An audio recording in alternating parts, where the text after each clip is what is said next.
Stardate 5440. Meow. Bones, can't you keep that thing quiet? Sorry, Jim. Doesn't like the cage. Captain's log, Stardate 5440. We have been assigned to... Meow. Bones! All right, Jim. I'll take it down to sickbay and house it with our experimental animals. Just remember, I was prepared to treat an ambassador, not to babysit an ill-tempered tabby. I understand, Bones. We're all upset about it. Yeoman, give me a hand with this, will you, please? Yes, sir. I confess, Captain, that for a change, I find myself empathizing with Dr. McCoy. This is a considerable disappointment. For me, too, Spock. Captain's log, Stardate 5440. The Enterprise has been ordered to transport the pet Moauv of the Moavian ambassador from Centaurus base to his home world of Moauv. We are proceeding on course as rapidly as possible. Mr. Sulu, Captain? how long till orbit insertion around Moauv? Approximately 2 standard weeks, 6 hours, 30 minutes, sir. 2 weeks. Removing a Starfleet cruiser from commission for 2 weeks just to pamper someone's pet. It does seem rather extraordinary, Captain. But then the Moavian situation is extremely delicate. At the moment, they are neutral. But since they lie near both the Federation and the Klingon Empire, it seems certain they will eventually ally themselves with one or the other. The Moavians are an advanced, logical people. Logical? Do you call the Moavian ambassador's concern over his pet logical? Logic and affection are not necessarily mutually exclusive, Captain. I speak from personal experience. I had a pet sailot once that... Maybe so, Spock, but when you expect to play host to a full ambassador and find yourself carrying a cross between a nervous bobcat and a furry lizard... Kirk here. Jim, you were worried about this being a dull trip? What's happened, Bones? Yeoman Prentice and I were moving the Moauv into sickbay. We bumped into a wall making the turn, and apparently the Moauv panicked. We dropped the cage, and the blasted latch broke. The Moauv got out. Got out? All right. Where is it now? That's the trouble, Jim. We don't know. You know how timid it's been since the Moavian crew sent it aboard. When the latch went, it took off down the corridor like a shot. You let it get away, Doctor. Who's that? Spock? Listen, Spock, that thing's got claws as long as my middle finger. I'm a doctor, not an animal trainer. Not that we didn't try. Prentice took a dive at it. His arm should stop bleeding any minute now. For the Horsehead Nebula, what next? Okay, Bones, stay where you are. Mr. Spock. Captain? Take a security crew or 2 down there. Use nets. We'll have an interstellar incident on our hands if that Moauv is hurt. Yes, Captain. Uhura, broadcast a warning for all hands to keep an eye out for the animal. Most of them have seen pictures of it. Seal all decks above and below sickbay. At least we can keep it in one area. Very good, Captain. Put me on the intercom. I'll do it myself. This is the captain speaking. The Moavian Moauv, the pet of the Moavian ambassador to the Federation, has escaped. It's loose somewhere near the sickbay. Yeoman Prentice has already been injured attempting to recapture it. I want no more such injuries. Anyone sighting the creature is to contact security immediately. Make no attempt to approach it. Kirk out. Where did you last see it, Doctor? Took the branch to the left, Spock. I don't think it went too far. It's probably cowering in a dark corner somewhere nearby, waiting for kindly old Spock to pick it up. Oh, Mr. Spock. Yes, Yeoman? See this arm? If you're going to pick it up, do it carefully. I'll meow. Remember that, Yeoman. Spock? Did I just hear you yowl? Yowl? Dr. McCoy, meow. Sure, I don't know what you're talking about. There! You did it again. Really, Doctor, I hardly think this is the time for levity. You with the nets, stand ready. Half of the group will scan each room, while the rest of you block any exit. Clear? Aye, All right, sir. Yes, sir. Okay. Prentice, did you hear it too? Hear what? Is that so? You better pay more attention, Yeoman, or you'll never rise above. Good Hippocrates. Did I just growl at you, Prentice? Meow. Holy reaction. Me too. Captain, What is it, Lieutenant? I'm getting some very strange reports from sickbay level. In what way strange? Well, sir, there are several reports of fights breaking out among the crew. Fighting? Yes, sir, but that's not what's so peculiar. The voices of those reporting in, they tend to be... I thought it might be static, but not on every channel. Tend to sound like snarling, sir. Easy, Lieutenant. Those kinds of reports can upset anyone. It's true, sir. They sound almost cat-like. Wait a second. Here's another one. Put it on the bridge speakers, Lieutenant. This is Security Officer Gibson reporting. Captain, I need help down here. Discipline's breaking down throughout this level. I think... Get away from me!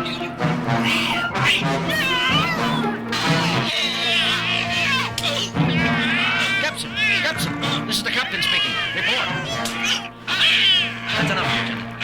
Monitoring all calls. Refer them to security. Aye, sir. What do you make of it, Mr. Sulu? I don't know, sir. I never heard anything quite like it. Lieutenant Uhura, locate Mr. Spock. I want to find out what's going on down. That won't be necessary, Captain. That you, Mr. Spock? What in heaven's name happened? Happened, Captain? Oh, you mean these scratches? Scratches? Spock, your arms. The upper half of your uniform. It's difficult to say precisely, Captain. We thought we detected the crying of the Waul in a small storage chamber. I set a cordon of men with nets to block off the only entrance. We started to go in after it when... Yes, Spock? I'm not sure. I experienced a sudden desire to run, to hide. It was fear, but not in the logical sense. It was entirely instinctive and irrational. I found myself striking out around me, desperate. The others were doing the same. I saw everything through a red haze. Something was telling me I had to get away, get away, get out. Spock! Are you all right? I'm okay now, Captain. The influence seems to grow weaker as you move away from it. What influence? That, Captain, is exactly what I'd like to know. Captain, I have... I told you to hold any further reports of conflict, Lieutenant. This isn't a combat report, sir. It's Dr. McCoy. Bones, put him through. Jim, what's going on? I've got cases of lacerations and bruises piling up down here faster than Chapel and I can treat them. Some of the injured are violent. I'm having a hard time keeping them under sedation. Bones, did you just snarl? I guess I must have, Jim. Spock didn't notice it right away either. There's something that sneaks into your mind. Can you describe it? Some influence overpowers your emotions and thoughts. The sole urge is to strike out and run in blind panic. That's it. Panic. How about the source? I believe there is only one logical possibility, Captain. Just a minute, Bones. What, Mr. Spock? We are being subjected to a mass telepathic projection of considerable raw power, a projection emphasizing panic and fear. There is only one entity aboard which could be expected to be experiencing such feelings, the Moavian Waul. Bones, did you? I heard, Jim, and I wish somebody would do something about it fast. The thing's strength seems to be increasing. Our latest cases are requiring heavier and heavier sedation. Do the best you can, Bones. I'll get back to you. Suggestions, Mr. Spock? We have little information on Moauv and less on this creature. I recommend contacting the Waul's owner for instructions. The ambassador? Spock, you know I can't do that. Moauv is a diplomatic flashpoint. If we get in touch with them and confess we can't even handle a single pet, what are they going to think of our capabilities? More than they will if we never arrive. What do you mean, Spock? I can feel it again, Captain. The influence. Dr. McCoy is right, as far as he goes. As the violence around it increases, the Waul becomes more frightened. The more frightened it becomes, the stronger its defensive projection grows. We could lose control of the Enterprise. You really think it could go that far, Spock? You see, Captain, soon even coherent speech will become impossible. Lieutenant Uhura, contact Moauv. Get us through to the ambassador to the Federation. Do it yourself, Captain. Uhura! I'm sorry, sir. Something just... Forget it. I have contact, sir. Put him on the screen. This is Ambassador Ovid speaking. Your trip is proceeding pleasantly, Captain? I'm afraid not, Mr. Ambassador. We have a bit of a problem. Your pet was accidentally set loose on board a little while ago. He was? Escaped? Captain, I'm shocked. Not as shocked as I am at you, Mr. Ambassador. Do you know that it's against Federation law to transport an animal which can endanger the lives of a crew without suitable pre-notification? But, Captain Kirk, Ewas is no danger if he is kept in his cage and properly treated. You didn't plan all this then? Plan, Captain? I don't know what you mean. It would be an excellent way of testing our mental strength. Captain Kirk, I resent your insinuations. I shall file a formal protest with your government. Excellent. It'll go well with my report. Come now, Captain. Such unpleasantness isn't like you. Are you by chance feeling out of sorts? As if you didn't know. How do we go about recapturing your Waul? That does present a problem, doesn't it? The more frightened Iwas becomes, the harder it will be to approach him while retaining one's own thoughts. How long has he been free? Spock? About 40 minutes, Captain, I should guess. 2/3 of a ship hour, Mr. Ambassador. A long time. How about telling us how to shorten it? But that's just it, Captain Kirk. You see, we don't know how to recapture a terrified Waul either.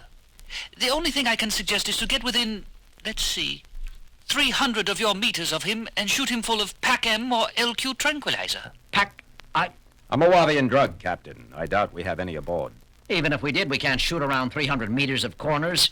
I am sorry for you then, Captain. You must let me know if you come up with a solution. And now you must excuse me. I have an important appointment with the Minister for Foreign Affairs. Wait a minute, you can't just...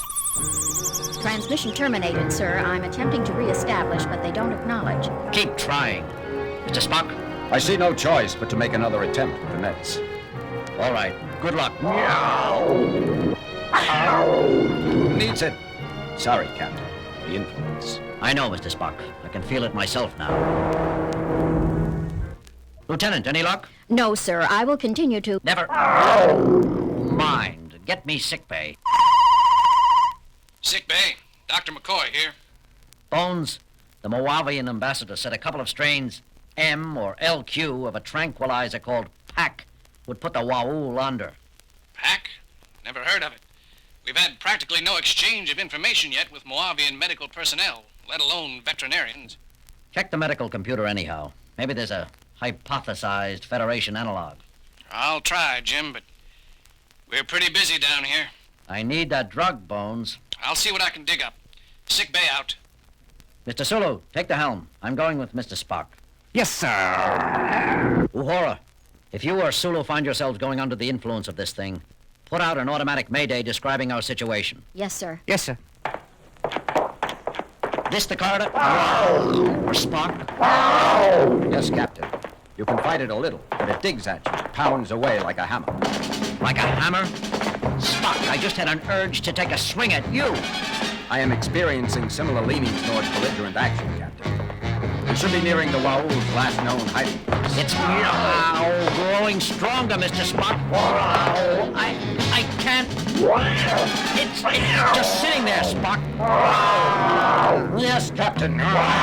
It's truly frightened. Just another few meters, Captain. And Get it on yourself, Spock. Captain, must get away! Get away! Tear! Kill!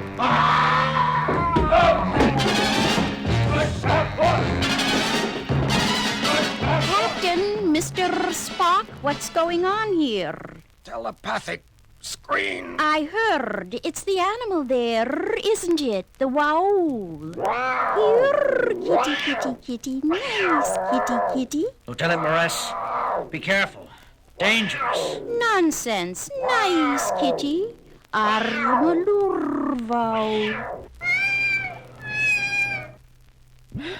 Mr. Spock, you all right? Yes, Captain. I must report myself under arrest for assaulting... No, Spock. You had no control over your thoughts. Is this poor, scared little furball what's been causing all the ruckus? Listen to it purr, Spock. Lieutenant Morris, what did you do to it? Do? Why, nothing, Captain. It was frightened out of its mind, that's all. I was off duty asleep until the noise of fighting in the corridor outside disturbed me. I learned what was happening and was on my way to the bridge when I saw you and Mr. Spock fighting. There, it's all right now. But why? Naturally, Lieutenant Morris is not affected. She is of feline ancestry herself and clearly able to empathize with primitive feline thoughts. The Waul detected assurance in a kindred spirit and at once relaxed. Lieutenant, you're hereby relieved of communications duties until we arrive at Moauv and deliver this pet to Ambassador Moauv. Till then, your sole responsibility will be to see to the care and feeding of Iwas here.